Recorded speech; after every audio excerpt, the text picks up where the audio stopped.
Hey, hey, hey, what's the fuss and tell me what's happening. This is PyromaniacMo coming at you with a live fantasy football talk. Today, I've been graced once again with Matt Harrison.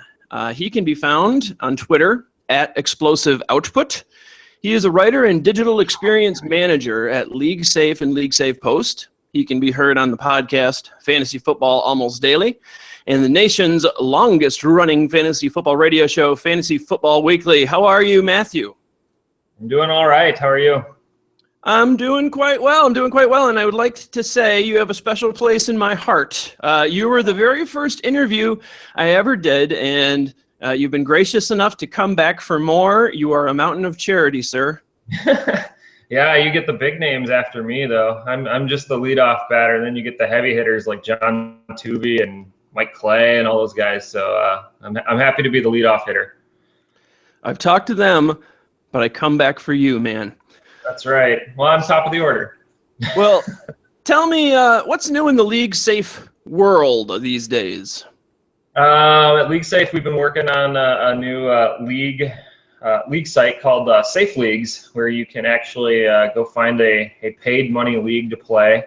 We offer third-party commissioner service, so to make sure everything's on the up and up. And one of the things we talked about in the last interview is we actually offer Empire Leagues, which is something that nobody else can offer, or nobody else is offering, really.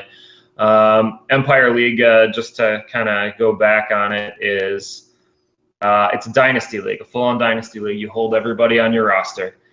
And when a person wins the championship back-to-back in consecutive years, they get a rolling Empire pot. The rolling Empire pot that we do for our home league for the office is 50% of our pot goes to yearly winners and 50% of the pot goes into the rolling Empire pot. So as you can imagine, the money gets kind of big pretty quickly if half of your pot's going into this rolling pot that somebody's going to win. So yeah, if you win 2 years in a row, you end up taking down a pretty big payday. In the Office Empire League, we're going into year 4. I am the reigning champion right now, but I'm also sitting on Jordy Nelson, Le'Veon Bell, LeGarrette Blount, and Antonio Gates. So it's not looking good, at least for the first couple weeks. So ouch. Tough sledding in that league. But yeah, so Safe Leagues offers Empire Leagues. There's actually a league where you can play with me. It's called the 1T Challenge. I think we have one spot open in it. It's going to be an email draft, and that's just going to be a redraft league.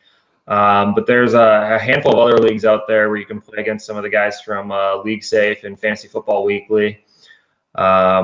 You kind of just have to monitor their Twitter accounts because we send out private links for those. But there's also a handful of just public leagues that we have, both Empire and Redraft. We offer auction, we offer email draft, and we offer live draft. So all run through the good folks over at MFL. We got a nice little skin on our league over there. It looks really clean and clear and crisp. Yeah, we like it quite a bit. It's doing pretty well so far. That's awesome. My buddy D-Rex and I believe it was on Pyro Light Podcast 3. We talked about the Empire League. We gave you guys a shout out, you and Paul Chargian, Christian Peterson. And what a great idea that is. Keeps everyone in a vested interest throughout the year, and it can certainly stack up. The money can be well worth it in the end. You guys also did something else kind of cool. It was the Fantasy Football Training Camp. Yeah. That was a very big event there in Minnesota. Tell our listeners what goes on at the training camp, both on air and off air. So yeah, we do Fantasy Football Training Camp. This was, I believe, our 7th year of doing it. It was the 4th year that I was involved in it. And this year we did, in the past couple of years, we've done some local Minneapolis bars, a couple of really nice big venues for bars. The Poorhouse was a really nice one, had a nice stage, fit about 400 or 500 people. But what we were finding is we were running out of space because people wanted to come to this free event.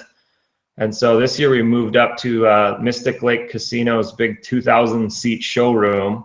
I think we ended up with about 600 or 700 people who showed up. But it's a free event, and we do our Fantasy Football Weekly radio show from 10 to noon. And then from noon to 2, we do kind of a deep dive PowerPoint presentation, super nerdy stuff. I highlighted fast starts for schedule for some of the fantasy players at different positions. John Tuvey did a good examination of offensive lines. Christian Peterson always does a presentation on the analysis of a sleeper running back, how to find a sleeper. And he seems to unearth a guy who's on the verge of a big breakout. Like DeMarco Murray was his big guy last year, and man, that really worked well for him. So yeah, it's kind of a deep dig into some of the little subtle things that we can't really show on the radio because it requires visual aids, basically. So it's a whole bunch of nerdy people like you and I sitting in a room, taking notes on a notebook, going, "Oh, this is great. This is great. I got all the stuff I need." And really you come out of it with a better sense of what's going to happen at the beginning of the season. I think we do a really good job with it. That's fantastic. Geek is chic, as they say. That's right. So two questions. One, what was one of Christian Peterson's sleepers? And two, tell me your off-air analysis. As you said, you did an examination of the schedule, particularly the first 5 weeks. Give me a synopsis of that. So give me a sleeper there that Christian Peterson picked, and the synopsis of what you covered about the early schedule. Yeah, I'm trying to remember. He highlighted so many running backs, and I wasn't really paying attention. At that time, I was drinking some Grain Belt beer and socializing with some people. I'll have to go back and check out his presentation. I think the presentations will be available on kfan.com, and Grain Belt beer is the big title sponsor for the event. And I believe Grain Belt has I think it's called Football Friendly or Friendly Football, their website, which also holds the Crush Charge Challenge, which is a free contest you can play at grainbelt.com. I believe the presentations will be at both of those places. If they're not up now, I'm guessing they'll probably be up by the end of the week. So, well, we certainly believe in drinking over at Pyro. So it's the AM hours, so we're not drinking right now, but Grain Belt Premium can be our brewery of the day. So. Oh, yeah. What did you talk about, the examination of the early week schedule?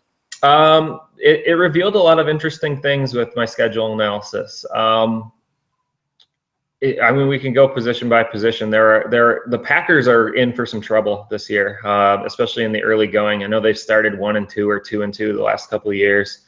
And as you can probably see, I'm a Viking fan, so that pleases me a little bit.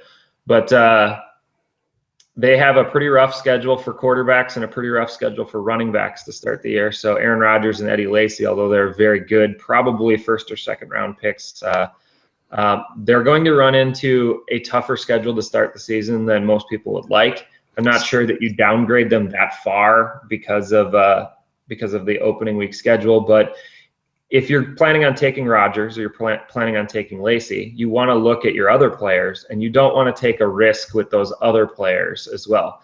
What I was kind of telling the people in the training camp was, let's not have 3 or 4 of these players that I mentioned that are going to get off to rough starts on your roster. Because if you have 4 of them, you're probably going to lose 4 or 5 of your opening games, and then you're panicking and maybe selling low in the trade market, and that's totally not something that you want to do at the beginning of the year, or really anytime. You don't want to sell low. So, well, Lacy had kind of the same deal last year. He had a rough start. First 4 games on our scoring system, he was under 12 points. Yeah, he has a rough start again this year. They get the Bears in week 1, and that's a nice, easy schedule for them. But after that, I'm grabbing the data right now. He has kind of a rough go. He gets 4 straight top 10 run defenses after that: Seattle, Kansas City, San Francisco, St. Louis. Obviously, San Francisco is probably going to take a step back this year. Yeah. But yeah, Lacy has kind of a tough go once he gets out of that first week against Chicago. Now, chances are you guys will do the opposite, guys, or upside down drafting, where you may not end up with Lacy. Yeah, I probably won't. So knowing that you are an upside down drafter or do the opposite, where you're going for the top tier quarterbacks, tight ends, wide receivers, give me a running back in rounds, 4 through 9, a couple running backs that you are targeting as an do the opposite drafter. I think Chris Ivory is a good one to target this year. I really think that the Jets are going to actually give him the ball and make him a bell cow back there. Schedule-wise, he's got a middle-of-the-road schedule. So, and the Jets are actually one of the toughest teams in their division against the run. So he doesn't have to obviously face the Jets. So that's a good thing. I like Joseph Randall. And I'm kind of a do the opposite drafter, but this year I've kind of modified it a little bit. And my draft strategy really is I want to get 2 top flight wide receivers in my first 3 rounds, possibly in my first 2 rounds, because I think that the drop off at wide receiver is tough after that. I want to go late on quarterback, and I want to go late on tight end, and I want to fill up a lot of running backs and high end wide receivers in my first maybe 10 rounds. So I would probably guess that in a traditional draft this year, you're watching me draft, it's going to go wide receiver, running back, and then insert wide receiver or running back for the next 6 rounds and just try to build a good base that way. There's enough good quarterbacks out there in a 1-quarterback league that you can get away with playing the matchups, having Carson Palmer as your starting quarterback, who's got a good start at the beginning of the year and had a pace of 4,400 yards last year had he stayed healthy. So, and tight ends, if you don't get Gronk, the drop off is pretty huge after that. So if Gronk's not available to me, I'm probably waiting and probably going with one of those sleeper guys that you can kind of get late. Absolutely. I'm the same way. Late round QB, I have no problem streaming tight end, like you say, unless you get Gronk. I'm hoping for a top 5 running back, and after that, I'm going to lock up some of the best wide receivers I can, maybe 2, maybe 3, and then late round running back lottery tickets, 5, 6 running backs, as many as I can load up on. Hey, we always ask folks to kind of give us a peek behind the curtain. So give me a resource that you yourself use during the season. It could be a website. It could be an app. Maybe even it's a unique stat or a data point. I had Pat Thorman talking about some Vegas data points. That was his go-to. What's one of your go-to things during the season? I like to use, well, I think I pimped them a little bit last time, but Fantasy Football Today is a good, solid website that's got clean, easy to use, easy to sort stats. You can kind of find your way around it. It's fftoday.com. They do really good work. It's the easiest way to find the stats that you need to at least start your research. Pro Football Focus is obviously a really good one. They have some deep statistics on some of the wide receivers that I really like. ProFootballReference.com is also a good one because they have some search functions that you can find some really interesting statistics within that. Those are about my 3 main ones as well. Yeah. Good calls. Hey, in the news recently, we've had some big news hit the fantasy world, particularly in the way of injury. I've got some interesting numbers thanks to my buddy Jake Davidow from Sports Injury Predictor. In fact, I tweeted a link to this story. In fact, I heard John Tuvey talk about it. But essentially, 66% of all players injured in the preseason in the last 2 years were then re-injured during the regular season. Yeah, now, there's a caveat to that. Some of those dudes are 4th stringers, so their chance of re-injury is not as high. They're not as out there as much. But 1st stringers, if they're injured in the preseason, they have a 77% chance of getting re-injured. With that said, a guy like LeSean McCoy, he's going to miss the remainder of the preseason. He was going at the tail end of the 1st round, according to Fantasy Football Calculator. He's now in the 2nd. How do you feel about McCoy once the season gets rolling, both his chance of re-injury and basically overall performance? One of the things that we did at Fantasy Football Training Camp is we do a quote-unquote experts / celebrity mock draft. where a couple of all the guys who are involved in the radio show, a couple of our writers, and a couple of local radio celebrities pop in, and we do a 10-team mock draft. Mostly heavy on the mocking, and a little bit heavy on the beer, but it's a pretty good time. I dig both those things. I believe that LaShawn McCoy in that draft lasted to the 5th round. Wow. Mostly because we all kind of feel the same way about him. It's a new system in Buffalo. He's got quarterback situations that it's probably the worst quarterback situation in the league right now. We don't know if he's going to be healthy. He's had some injury issues in the past. And there's the undead corpse of Fred Jackson there to steal touches near the end zone. So he's not a guy that I'm super excited about. I think that when he is in the game, they're going to try to feed him the ball quite a bit. But I'm also worried that when they feed him that ball, it might not be as quality as you'd want. We saw that a lot last year with a few players who, like Calvin Johnson, for instance, who was really injured most of the season. And while he played 14 games, he wasn't effective in all 14 of those games. So I think McCoy is going to be one of those guys who he'll be a warrior. He'll suit up and he'll play, but he's just not going to be as effective as I want. And I'm going to let somebody else in my league draft him and deal with it. And if I'm wrong and he's the LaShawn McCoy of old, so be it. But I'd rather jump off too early and try to figure out something else than be a year too late. If there's anything I know from watching TV, it is fear the Walking Dead, especially an undead Fred Jackson. Now, That's right. In Chicago, the rookie Kevin White, he's on the PUP. Chances are he might even miss his rookie season. I don't want to focus on him per se, but how does this affect his fantasy team? Who gets the biggest boost there? Is it Alshon Jeffrey, Marquise Wilson, Eddie Royal, Bellamy, Bennett? Who gets the biggest bonus because of the Kevin White news? I think it hurts Alshon the most. Obviously, he's going to get the ball fed to him maybe more, but it's pretty easy to go, well, there's Eddie Royal over there and there's Alshon Jeffrey over there. Who are we going to double cover? It's going to be Alshon. I think Eddie Royal is the other starter and should probably get some decent play. I believe that this coaching staff had him for a little while in Denver when John Fox was there, so they know him just a little bit. Well, Cutler knows him too. Yeah. His rookie year, with Smoke and Jay, Royal had his best yards, best targets.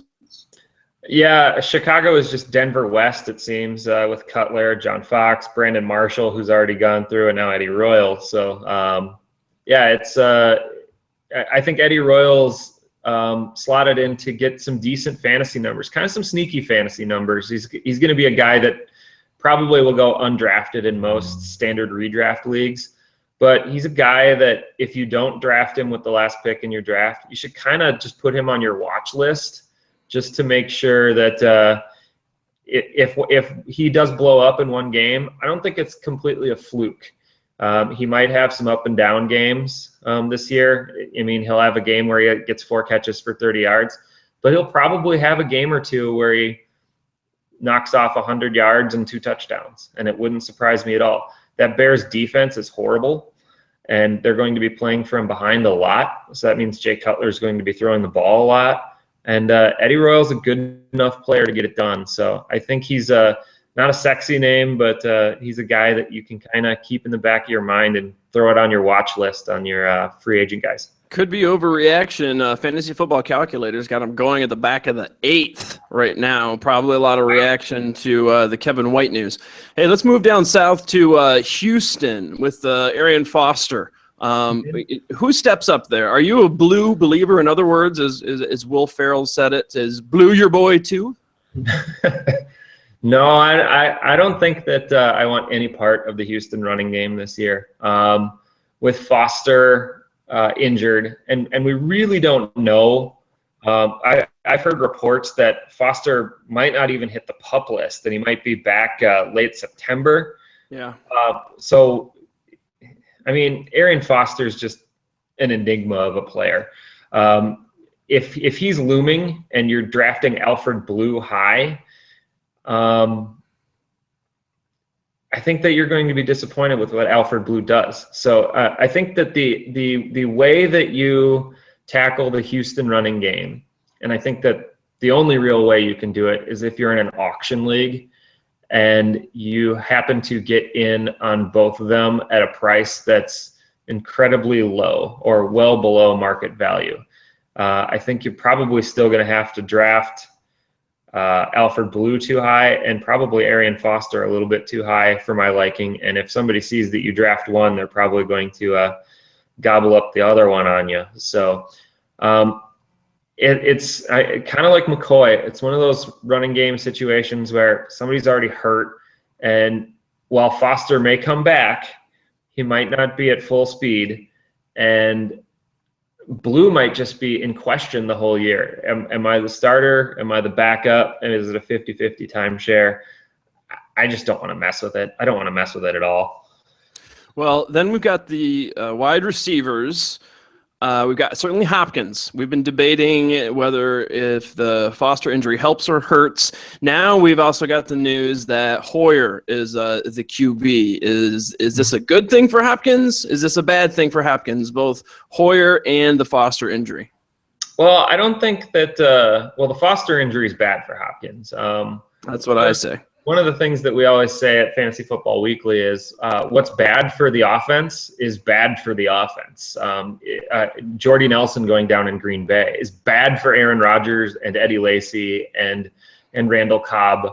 It's probably good for Devontae Adams, but it's bad for those other guys.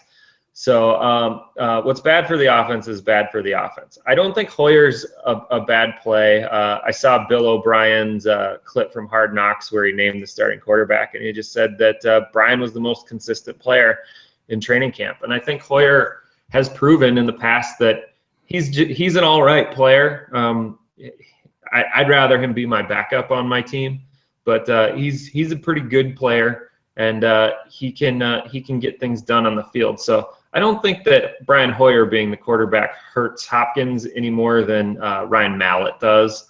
Or, I mean, we had Matt Schaub there in the past, and that didn't work out too well. So it's been a mess at the quarterback position in Houston for a long time. So Hopkins, I'm a little worried because Andre Johnson's gone, frankly, and they can focus on him a lot more. I think Cecil Shorts is a good player.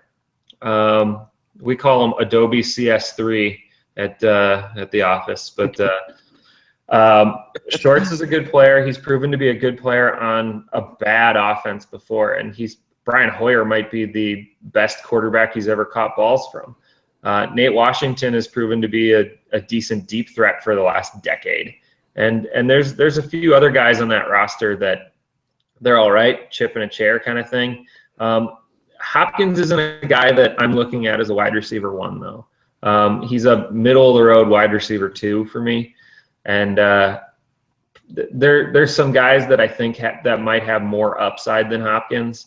And I'm just nervous, frankly, that in the past, Houston just hasn't thrown enough touchdowns to their wide receivers. Obviously, Andre Johnson, who was there forever, never caught more than 9 in a season. So it's a little concerning to me that I think Hopkins had 6 last year, but it's a little concerning that I want that number to be higher out of a guy that I'm going to anoint as one of my surefire wide receiver starters. That's kind of my sentiments exactly for what's going on down in Houston. Now, you mentioned Devontae Adams and of course, the Jordy Nelson. Keeping your Minnesota Vikings venomous attitude out of it. Let's just look objectively at Green Bay. Who benefits the most? Is it indeed Devontae? We've heard talk about Ty Montgomery, Jeff Janis, Richard Rodgers. Who steps up the most? Who's at the biggest plus for Jordy going down? I think it's Devontae Adams, and I don't think it's very close because he easily slots into the second starting wide receiver role. Janis is a big measurables guy. I believe he's 6'3" and has like the 4.3 speed and stuff like that. Excuse me. But I think he was a 6th or 7th round pick last year.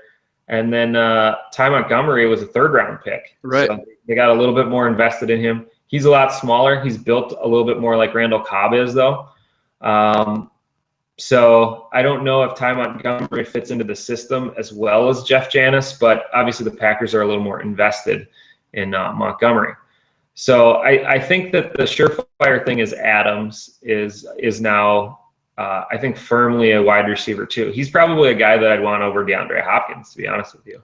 Where are you gonna take Adams in a draft? His ADP, according to Fantasy Football Calculator, is 5th. Again, I think a lot of this is 5th round according to Fantasy Football Calculator. I find them very up to date. I like that you can chart and see where they were 3 weeks ago. I think a lot of it is certainly overreaction. I think that might come down. But knowing that he's 5th, where would you feel comfortable taking Davante Adams in a redraft league?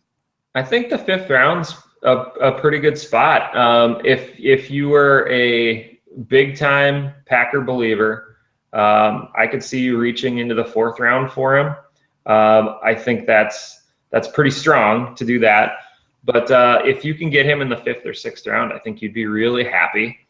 And I think that you're going to get some decent numbers out of this. I don't think he slots into Jordy's numbers specifically, but he showed a little bit at the end of last season and a couple games down the stretch that he's a good enough player to make some great fantasy numbers for you.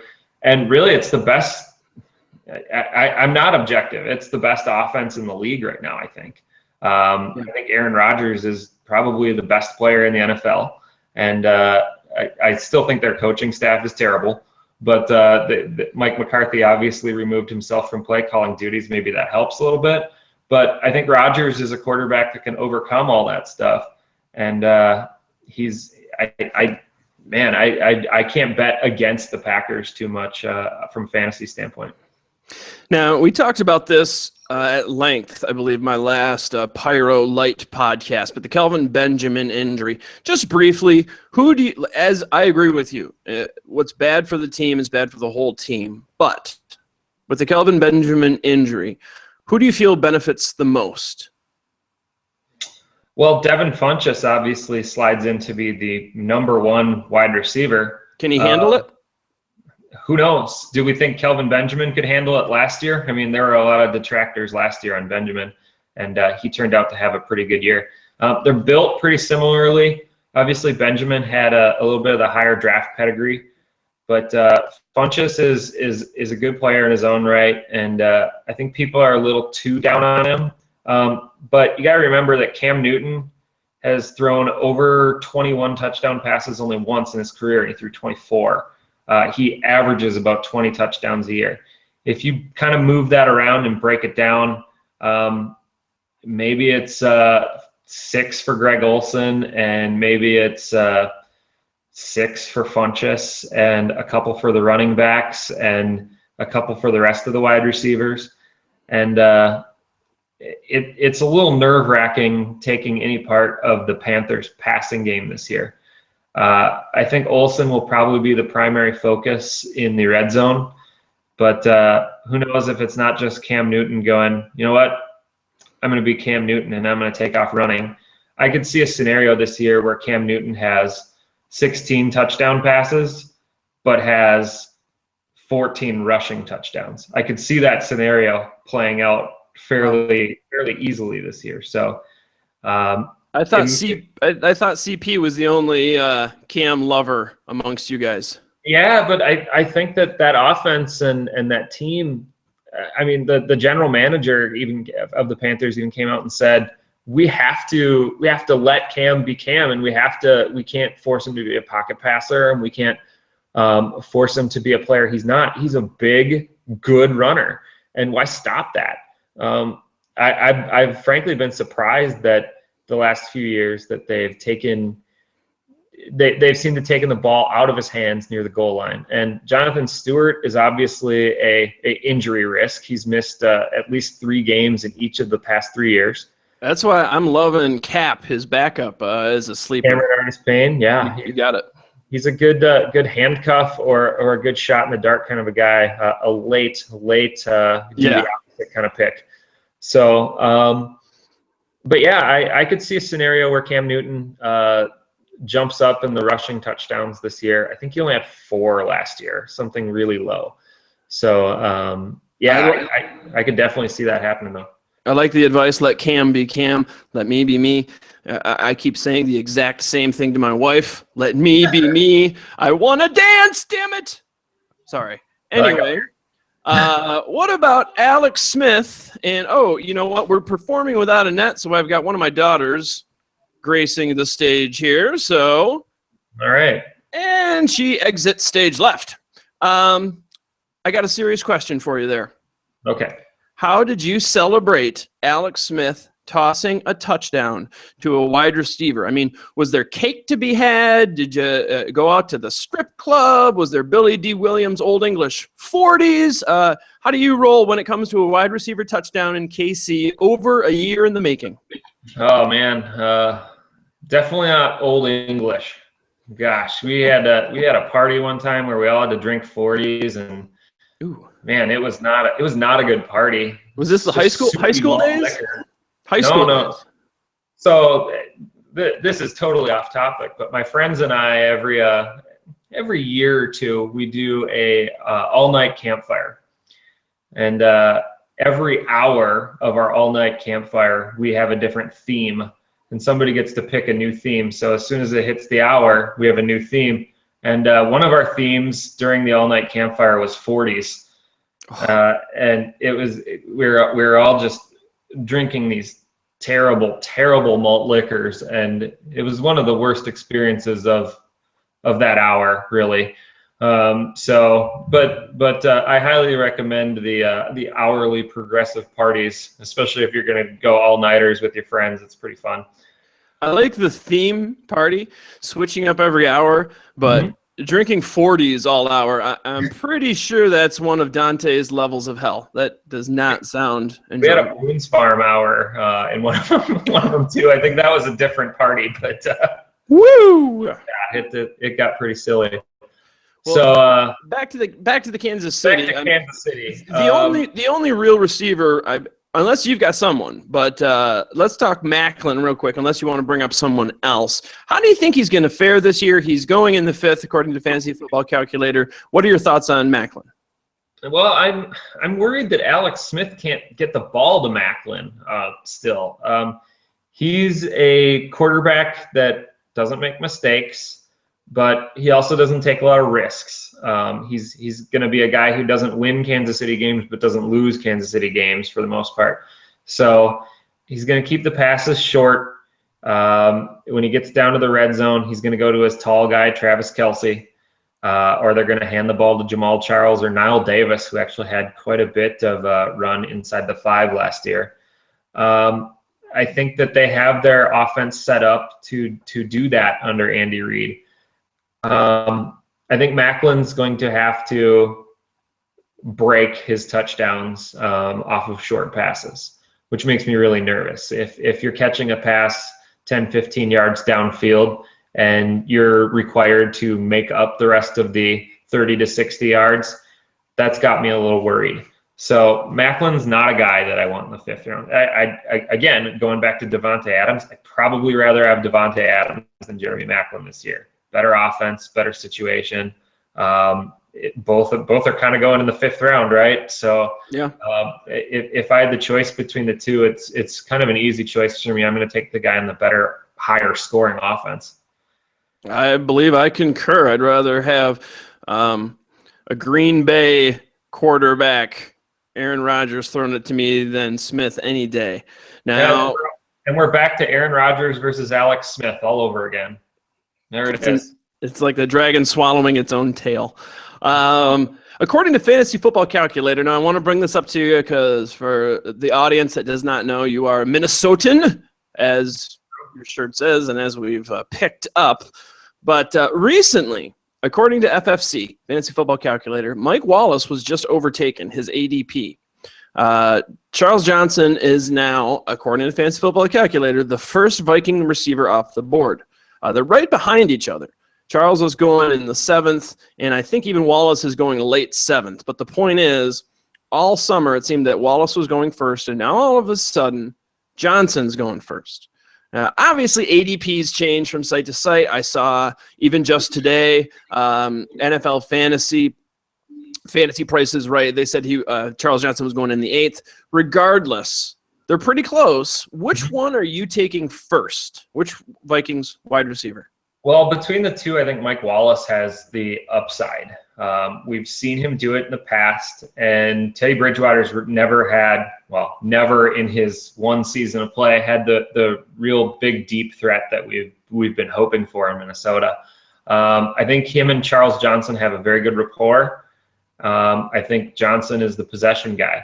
I think in a PPR league, you can feel all right with him, but if you're looking for upside and you're looking for one of those two guys to maybe pop into the 8, 9, 10 touchdown range, I think it's Mike Wallace doing it. And I think the helpful part is that Adrian Peterson comes back and joins that offense this year. So if you got to put 8 in the box, 9 in the box maybe against Peterson in some situations, that's just going to open things up for Mike Wallace to scream downfield. Some are questioning Teddy's arm strength.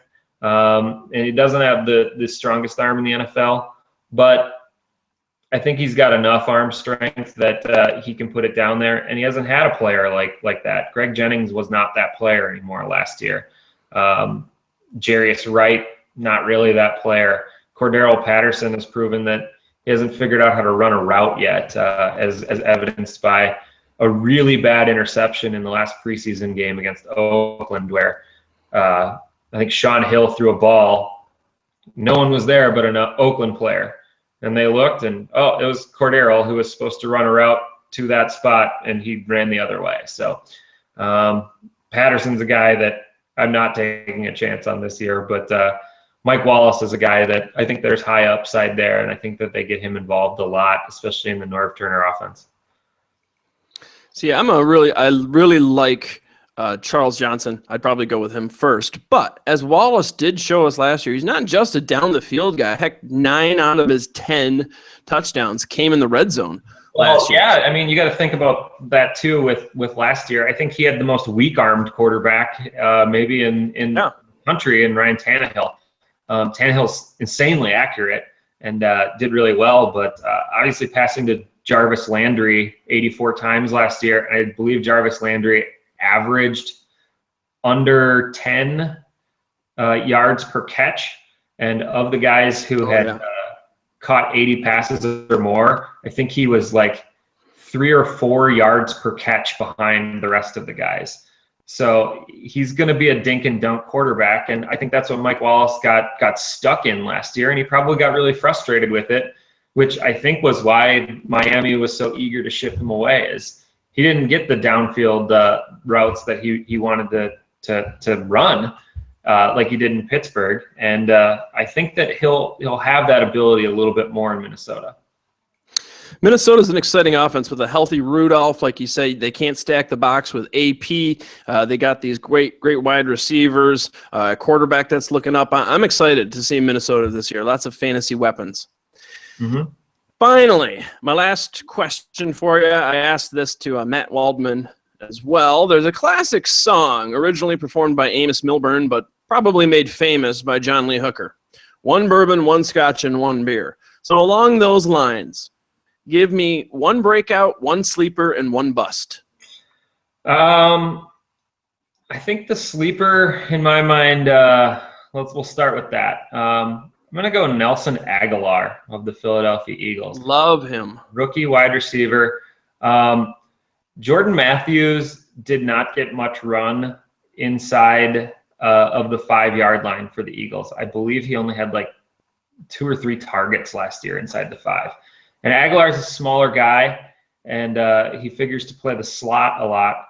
And I think that the Eagles will have the ability to kind of throw him some little underneath routes that he can shake loose and do some good stuff with. So a lot of people are really high on Jordan Matthews after Macklin left. I I think that Nelson Aguilar picks up a lot of that, and it's not just Jordan Matthews picking up the slack there. I agree totally. My bust. This is going to be slightly controversial. Le'Veon Bell. I don't want Le'Veon Bell this year, and I'm stuck with him in a dynasty league. Here's why. He misses the first 2 weeks due to a suspension.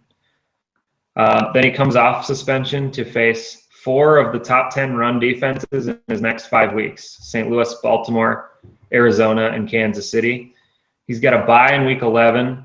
He's got Seattle in week 12.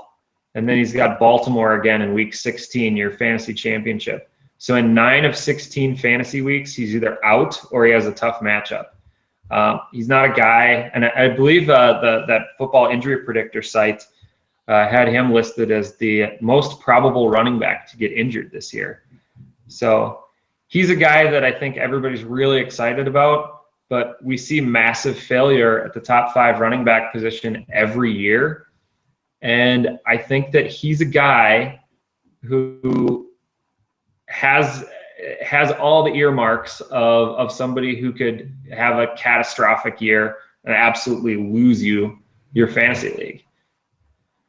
How about a breakout? I think Joseph Randle is the breakout this year. Their schedule might be the easiest in the NFL to start the season. He's got 4 straight games to start the year against bottom 10 run defenses. He's got one of the best offensive lines in the league. And put those combinations together, they're going to give him the shot first.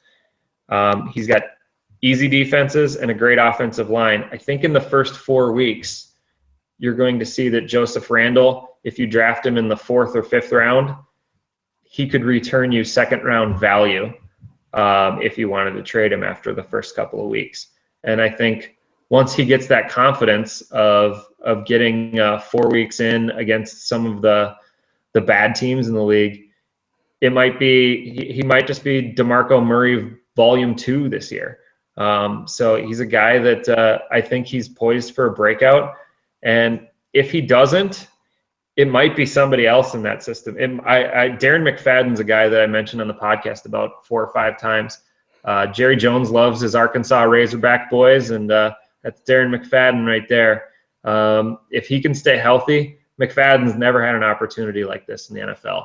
He's never had an offense that's this good. He's never had an offensive line or a quarterback or a wide receiver lineup with him that's anywhere close to this good. If he can just stay healthy, man, the pedigree's there, and I would be really excited to have a healthy Darren McFadden on my team if he was competing for the starting spot.